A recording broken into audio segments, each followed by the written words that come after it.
picked up this 5-pin Euro cylinder from a car boot fair, and it didn't come in a box, unfortunately, because there's no markings on it.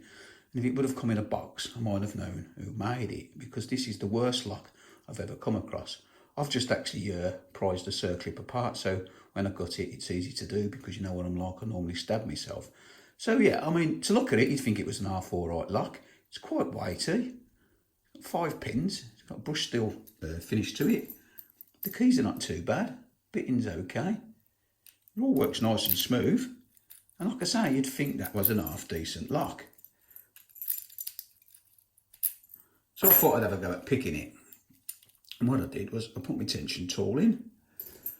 And I got a little half diamond, and I thought I'll just run it across the pins to see what they feel like. So I went like that, and it opened. I mean, that is pretty embarrassing for any lock manufacturer.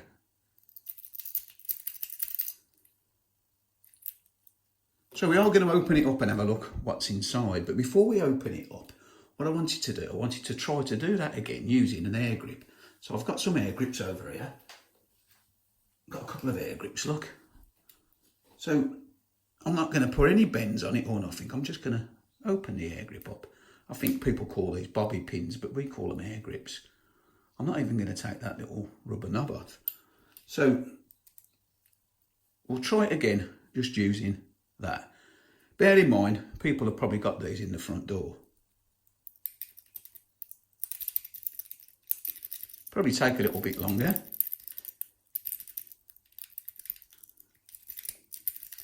But I'm pretty confident that it'll open up, and that's because this lock is such a low quality lock.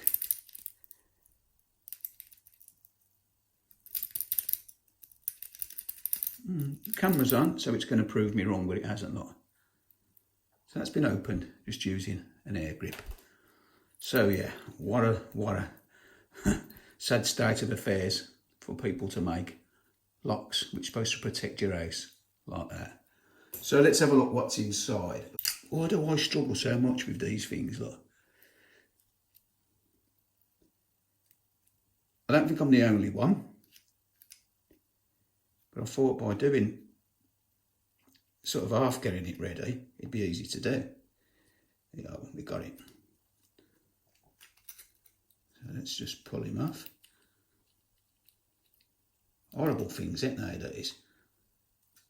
I ain't bothered about that, because I'm not bothered about the lock, because let's face it, who'd want to reuse a lock like that? So that's the circlip off. So what we need to do now is just take the core out. But what I'm going to do is I'm not going to gut it fully. I'm just going to speed gut it, because I don't want the video to drag on. So I'm just going to speed gut it. So I'm just going to pull that out. He says, like so.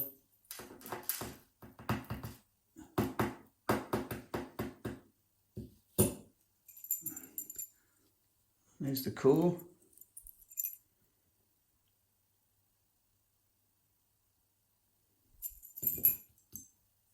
And here's what was inside it. I'm not going to bother spacing them all out. So you'd expect just basic pins and springs. No security features. But yeah, what a terrible lock. So I thought I'd share that with you. Go and check your front door. If you've got one of them in, I'd get it replaced ASAP.